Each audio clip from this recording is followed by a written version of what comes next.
A leader is one who knows the way, goes the way, and shows the way. It is our great honor to welcome the chief guest, Mr. C.M. Salim sir, MA, a respected Islamic scholar, dedicated social worker, and an inspiration in the field of education. He is the founder of Tamil Nadu Al-Fiyatam and true well-wisher of our Islamic society. His valuable contribution has uplifted many knowledge and services. We cordially invite our correspondent sir to honor the chief guest by presenting the awards.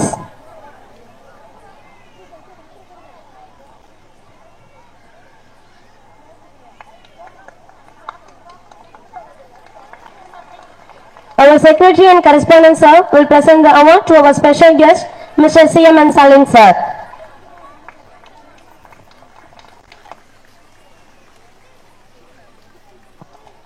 Thank you, sir. Whoever builds a mosque of Allah, Allah will build for him a house is Jannah. He donated a lot and built the Aisha Masjid, and he continues to maintain with great sincerity. May Allah reward him abundantly in the world the hereafter. A visionary leader and a driving force in the world of trade. He has played a significant role in the market and fostering economic growth. With the wealth of experience, the import and export industry, he has not only contributed to expanding business horizons, but also inspired many innovative strategies and dedication to excellence. Our secretary and correspondent sir will present the award to our special guest, Mr. J. Sheikh Mohammed sir.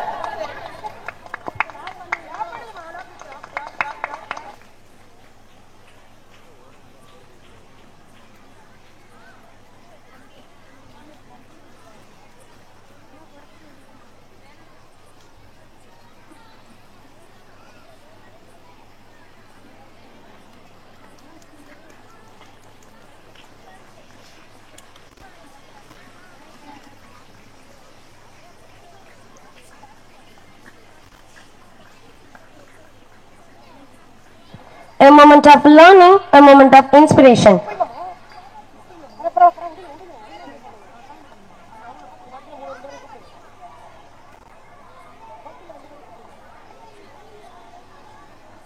A leader is one who knows the way, goes the way, and shows the way. He is an inspiring leader in the field of computer science with a wealth of knowledge and years of experience in shaping young minds. He has been instrumental in fostering innovation and excellence in the field of technology. As a professor and head of computer science department, the dedication to research and education has guided numerous students towards success. It is truly an honor to have such an eminent personality among us today. Our secretary and correspondent sir will present the award to our special guest, Dr. A. Sheikh Abdul Qadir sir. Okay.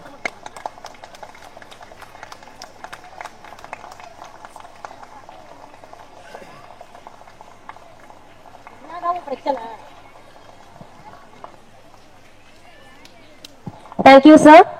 It is our honor and privilege to welcome your very special guest, Munawar Ibrahim Ali sir, a respected personality known for his generous heart and deep commitment to charitable causes. Sir, your presence today is a source of great motivation for us, especially for our young minds who look up to real life, kindness, and community service. Your involvement is uplifting others to supportively noble initiative through the reflect spirit of Islam, and we are blessed to have among us. Our secretary and correspondent sir will present the award to our special guest, Mr. Munawar Ibrahim Ali sir. Thank you, sir. A moment of learning, a moment of inspiration. We are delighted to invite Mr. C.M. Salim sir to share the thoughts with us.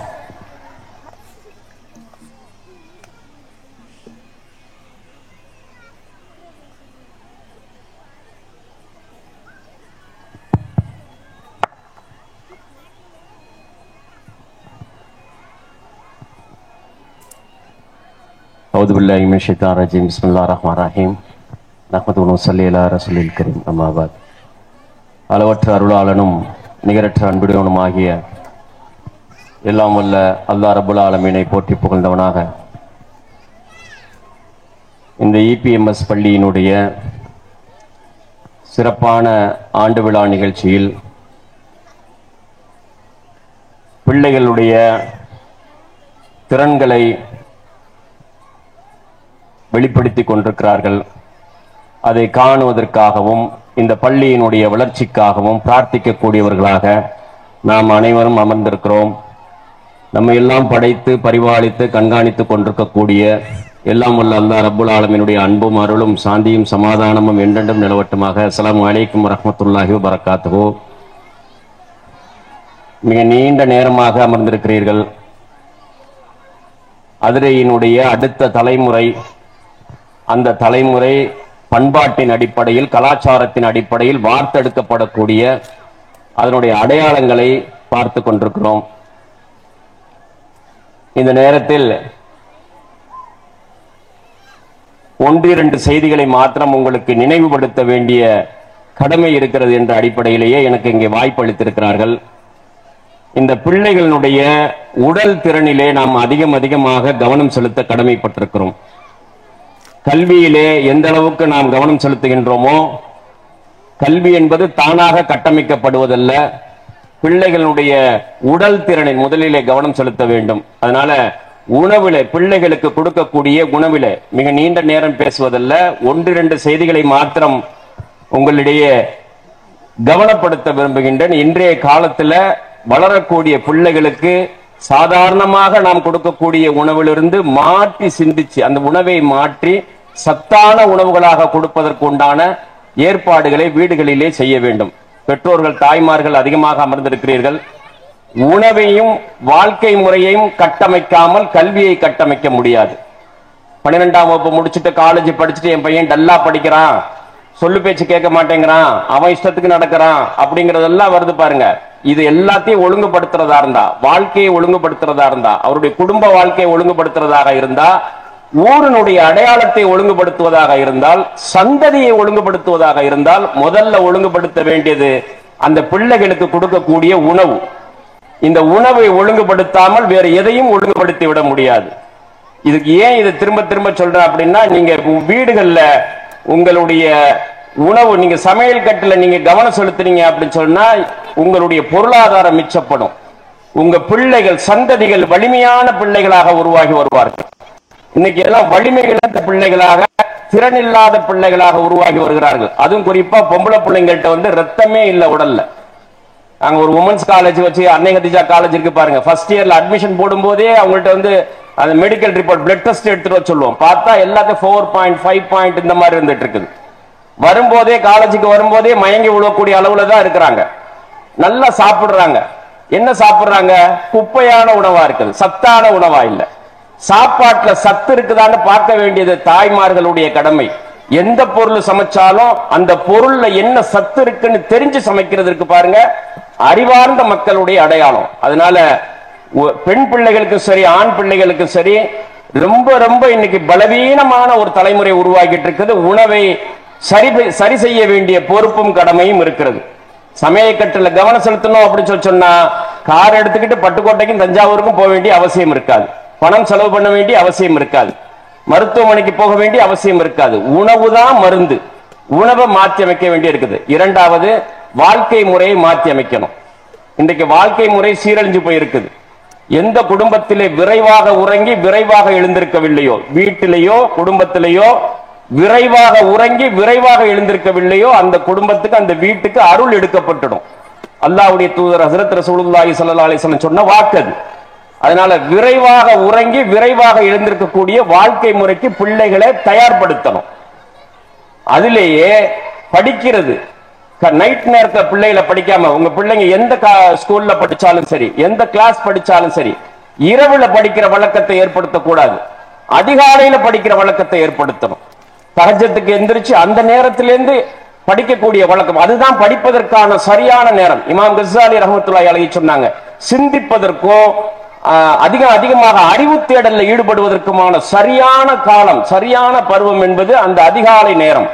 அதனால அதிகாலை நேரத்தில் எழுந்து படிக்கக்கூடிய மக்களாக நம் பிள்ளைகளை வீடுகளை ஆக்கி தரணும். நீண்ட நேரம் முழிச்சிருக்குது பாருங்க, மொபைல் போனை யூஸ் பண்ணிட்டு இருக்கிறாங்க, பேசிக்கிட்டே இருக்கிறாங்க. அப்ப வாப்பா வந்துட்டு அங்கிருந்து போன் பேசி முடிக்கிறதுக்கு 11 மணி 12 மணி ஆயிடுது. இது சரியான வழக்கம் அல்ல. அருள் இல்லாமல் போயிடும். அருள் ஒன்ஸ் போயிடுச்சுன்னா எல்லா வகையான சிக்கலும் வீட்டுக்கு வர ஆரம்பிச்சிடும். கணவன் மனைவிக்குள்ள பிரச்சனை வர ஆரம்பிச்சு, பிள்ளைகள் கேட்க மாட்டாங்க, நோய்கள் பெருக ஆரம்பிச்சிடும், பொருளாதாரம் கையில நிக்காது, எந்த நேரமும் சண்டை நடந்துகிட்டே இருக்கும். காரணம் என்னன்னு பாத்தீங்கன்னா அல்லாஹ்வுடைய அருள் இல்லாது, பரக்கத் இல்லாதது, அபிவிருத்தி இல்லாதது. பரக்கத்தை எது கொண்டுட்டு வரும்? விரைவாக லைட் ஆஃப் பண்றது, சீக்கிரம் உறங்குவது, அதிகாலையில் எந்திரிப்பது, சூரியன் உதிப்பதற்கு முன்பாகவும் சூரியன் மறைவதற்கு முன்பாகவும் என்னை துதித்துக் கொண்டிருக்கக்கூடிய மக்களுக்கு நற்செய்தி. அல்லாஹ் ரப்பல் ஆலமீனுடைய வாக்கு. அதனால ஃபஜர் தொழுதுட்டு தூங்குற வழக்கம் இருக்குது பாருங்க, மோஸ்ட்லி அதராம்பட்டினத்துல இருக்காது. அப்படி இருந்துச்சுன்னா ஃபஜர் தொழுதுட்டு தூங்குற வீடுகளுக்கு பரக்கத்து வராது. அதே மாதிரி அசர்ல இருந்து இஷா வரைக்கும் தூங்குறது இருக்குது பாருங்க, இடைப்பட்ட நேரத்துல அல்லாஹ்வுடைய அருள் இல்லாம போயிடும். இதெல்லாம் பிள்ளைகளை ட்ரெயின் பண்ணி எடுக்க வேண்டிய விஷயம். இங்க சொல்லி கொடுப்பாங்க, அற்புதமா சொல்லி கொடுத்திருக்கிறாங்க. ஆனா இத பிராக்டிகலுக்கு கொண்டுட்டு வர்றது எங்கன்னா தாய் தான். வீட்டுல தாய் இருந்து பயிற்சி கொடுக்கணும். இது பாடம், அது பயிற்சி, ட்ரெயின் பண்ணணும். அந்த வீடுகளில் ட்ரெயின் பண்ண பிள்ளை ஆட்டோமேட்டிக்கா உருவாகி வந்துடும். அதே நேரத்துல உணவுல அறவயிறு கொடுக்கிறது, கேட்டதையெல்லாம் வாங்கி கொடுக்கிறது இல்ல. நம்ம ப்ரோக்ராம் எங்க நடந்தாலும் சரி, ஃபர்ஸ்ட் உள்ள வரும்போதே பாத்துக்கலாம், 2 ஷவர்மா கடை இருக்கும், 2 சுட்டக்கோடி கடை இருக்கும். அது இல்லாம எந்த பங்கனும் நடக்கிறது இல்லை. எங்க போனாலும் சரி அந்த வாடை தான் முதல்ல அடிக்கும். இதெல்லாம் சமீப காலத்துல மாறி போயிருக்கிறோம் பாருங்க. இந்த நோம்புல, இந்த வருஷம் நோம்புல, என்னையும் வயசுக்கு நான் தெரிஞ்ச இந்த வருஷம் நோம்புல மாறி உணவுக்கு முஸ்லிம் சமூகம் வேற எந்த வருஷமும் செலவழிச்சது கிடையாது. பசங்க பள்ளிவாசலா தேடி போய் இங்க பிரியாணி, இதுல இது கோழி பிரியாணி, அங்க பீஃப் பிரியாணி, அங்க மட்டன் பிரியாணி, இந்த சிந்தனையை அதுக்கு தகுந்த மாதிரி யூடியூபர்ஸ் சேர்ந்து இந்த உணவு சம்பந்தமான சிந்தனையே மைண்ட்ல வச்சுட்டு இருக்காங்க. அதனால இது மாறுதல் அடையணும். உணவுக்கு குறைவான கவனம் கொடுக்கணும். அறவயிறு உணவை கொடுங்கள், சத்தான உணவை கொடுங்கள். சத்தான உணவு அறவயிறு உணவு. பசி எந்த நேரமும் வயிற்றுல இருந்துகிட்டே இருக்கணும். பசி இருக்கத்தான் வாழ்க்கையினுடைய யதார்த்தம் புரிய வரும். பசி தான் யதார்த்தத்தை உணர்த்தும். சொகுசு போதையை கொடுக்கும். இயல்பான வாழ்வும் யதார்த்தமான வாழ்வும் பசியும் சிந்தனையை ஏற்படுத்தும், படிப்பினையை கொடுக்கும். இறுதியாக இங்க அற்புதமான நிகழ்ச்சியை பிள்ளைங்க வெளிப்படுத்தினாங்க. அது ரொம்ப டெக்னிக்கலாக அந்த நிர்வாகம் அவங்க மேம் அற்புதமா பண்ணிருக்கிறாங்க. அதனுடைய கரஸ்பாண்டன்ட் எல்லாம் சேர்ந்து இந்த பிள்ளைகளை வார்த்தை எடுத்திருக்கிறாங்க. அந்த டிரெஸ்ல இருந்து அவங்களுடைய ஆக்ஷன்ல இருந்து எல்லாத்தையுமே நுணுக்கமாக நெறிப்படுத்தி இருக்கிறாங்க. இது எல்லாத்தையும் தாண்டி பெற்றோர்கள் செய்ய வேண்டிய முக்கியமான ஒரு கடமை இருக்குது. அந்த பிள்ளைகளுடைய, ஆண் பிள்ளை பெண் பிள்ளைகளுடைய மனதிலே அவர்கள் இலக்க விதைக்கணும். நீங்க யாரா உருவாகி வரணும் அப்படிங்கிற அந்த இலக்க விதைக்கணும். அவங்க நல்ல ஓத தெரிஞ்சவங்க இருக்காங்க, குர்ஆன் மனனம் பண்ணி இருக்கிறாங்க, தொழுகையாளிகளாக இருக்கிறாங்க, இஸ்லாமிக் கல்ச்சர் இருக்குது, எல்லாம் இருக்குது சரி. ஆனா இலக்கு இல்ல அப்படின்னு சொன்னா பின்தங்கி போயிரும். சமூகத்துல நெருக்கடி நம்மளை அமுத்திரும். அதனால இலக்கு ரொம்ப ரொம்ப முக்கியம். இந்த பிள்ளைகள் அடுத்து 15 வருஷத்துல யாரா உருவாகி வரணும் என்ற இலக்கு தாய் விதைக்கணும், தந்தை விதைக்கணும். அதுல மிக முக்கியமாக அதிராம்பட்டினத்திலிருந்து உலகம் முழுவதும் இன்றைக்கு வியாபித்திருக்கிறார்கள். ஆனா உலகத்தில் அதிகாரமிக்க பொறுப்புக்கு வந்திருக்கிறாங்கன்னா வரல. ஆஸ்திரேலியால இருக்கிறாங்க, அமெரிக்கால இருக்கிறாங்க, நியூசிலாந்துல இருக்கிறாங்க, யூரோப்பியன் கண்ட்ரீஸ்ல இருக்கிறாங்க, எல்லா கல்ஃப் கண்ட்ரீஸ்ல இருக்கிறாங்க. அந்த நாடுகளிலே அதிகாரமிக்கவர்களாக, ஆற்றல் மிக்கவர்களாக உருவாகி வந்திருக்கிறாங்கன்னா இல்ல. இப்ப நம்ம யாரை உருவாக்கி எடுக்கணும், இந்த பிள்ளைகள்கிட்ட யாரை விதைக்க, நீ யாரா உருவாகி வரணும் அப்படிங்கிற விதைக்கணும் அப்படின்னு சொன்னா, நீ இந்த உலகத்தினுடைய தலை சிறந்த சயின்டிஸ்டா உருவாகி வரணும். இந்த சிந்தனையை திரும்ப திரும்ப திரும்ப பிள்ளைகள்கிட்ட சொல்லிக்கிட்டே இருங்க. இந்த உலகத்தின் தலை சிறந்த அறிஞனாக நீ உருவாகி வரணும். நீங்க பெற்றெடுத்த பிள்ளை சாப்பிடுற நேரம், பார்க்கிற நேரம், தூங்குற நேரம், கொஞ்ச நேரம் சொல்லிக்கிட்டே இருங்க. திரும்ப திரும்ப திரும்ப சொல்லிக்கிட்டே இருங்க. அல்லாஹ்வை வணங்கு, அவனிடம் உன்னுடைய பிரார்த்தனையை வை. யா அல்லாஹ், நான் மேத்தமெட்டிக்ஸ்ல இந்த உலகத்துல இதுவரைக்கும் யாரும் கண்டுபிடிக்காததை நான் கண்டுபிடிக்கணும். பிள்ளைகிட்ட சொல்லி விடுங்க. நீங்க விதைக்க அது வீரியமா எந்திரிக்கும். விதை வீரியமான விதையா இருக்கணும். அதனால திரும்ப திரும்ப திரும்ப தாயும் தந்தையும் இந்த செய்தியை சொல்லுகின்ற போது மகத்தான தலைவர்கள் 15 வருஷத்துல உருவாகி வந்துருவாங்க. இப்ப 10 வயசு பிள்ளையா இருக்கிறதுலாம் இருக்கு பாருங்க. நெக்ஸ்ட் 15 இயர்ஸ்ல அவங்க தான் இந்த அதிராம்பட்டினத்தினுடைய இளைஞர்கள். அவங்க என்ன ஆற்றல் மிக்கவர்களாக வரணும்? அறிவாற்றல் இருக்கணும், பொருளாற்றல் இருக்கணும். அறிவாற்றல் இல்லாத பொருளாற்றல் நிலையானதல்ல.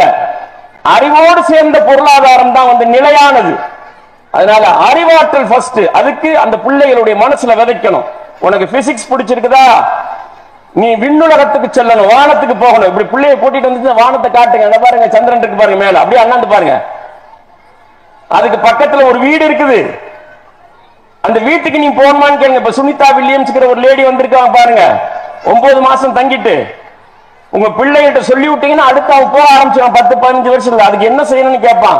பிசிக்ஸ், கெமிஸ்ட்ரி, மேத்தமெட்டிக்ஸ் படிக்கணும், 3 படிச்சுன்னா நீ போயிடலாம். இதை யார் சொல்றது?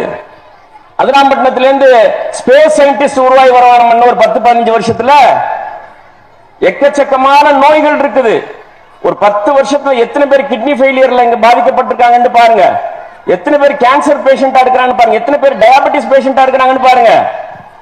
இதுக்கெல்லாம் மருந்து கண்டுபிடிக்கிறது யாரு? யாரோ கண்டுபிடிக்கணுமா நமக்காண்டி? அல்லாஹ் ரப்பல் ஆலமீன் நம்ம தான் ஆய்வு செய்ய சொல்லி இருக்கிறான், மருந்து கண்டுபிடிக்க சொல்லி இருக்கிறான். புற்றுநோய்க்கு மருந்து கண்டுபிடிக்கணும். உங்க பிள்ளைக்கு நீங்க விதைச்சிட்டீங்கன்னா 10-15 வருஷத்துல ஒரு மிகச்சிறந்த ஆராய்ச்சியாளரா உருவாகி வந்துருவார். செயலிழந்து போன கிட்னியை மறுபடியும் செயல்பட வைக்கிறதுக்கு என்ன வழி? இதைத்தான் பிள்ளைகள்கிட்ட சொல்லணும். சரியா? நீங்க சொல்ல சொல்ல சொல்ல உங்களுக்கு அற்புதமான ஒரு பெரிய பிரம்மாண்டமான கோட்டையை கட்டுற மாதிரி அவனுடைய உள்ளத்துல அடுத்த 15 வருஷத்துல மகத்தான லீடர்ஸ் உருவாகி வந்துருவாங்க, அறிஞர்கள் உருவாகி வந்துருவாங்க, அமெரிக்கால மிகப்பெரிய சயின்டிஸ்ட் உருவாகி வந்துருவாங்க. அந்த சயின்டிஸ்ட உருவாக்கி அமெரிக்காவுக்கு அனுப்பணும், நியூசிலாந்துக்கு அனுப்பணும், ஆஸ்திரேலியாவுக்கு அனுப்பணும், யூரோப்பியன் கண்ட்ரீஸ்க்கு அனுப்பணும். அந்த நியத்துக்கு சாதாரண வேலைக்கு அல்ல, அறிஞர்களாக, தலைவர்களாக, சட்ட வல்லுநர்களாக உருவாக்கி எடுக்கணும். இதை திரும்ப திரும்ப திரும்ப இன்ஷா அல்லாஹ் விதைக்கக்கூடிய மக்களாக அல்லாஹ் ரப்பல் ஆலமீன் நம்ம அனைவரையும் ஆக்கி தள்ள வேண்டும். அதிலிருந்து மகத்தான தலைவர்களை உருவாக்கி எடுக்கணுங்கிற நியத்தோடு இன்ஷா அல்லாஹ் சொல்லுங்க. அஸ்ஸலாமு அலைக்கும் வரஹ்மத்துல்லாஹி வபரகாத்துஹு. Subscribe to Creativity channel, like, share and comment, and click on the notification bell so that you'll be notified every time we post a new video.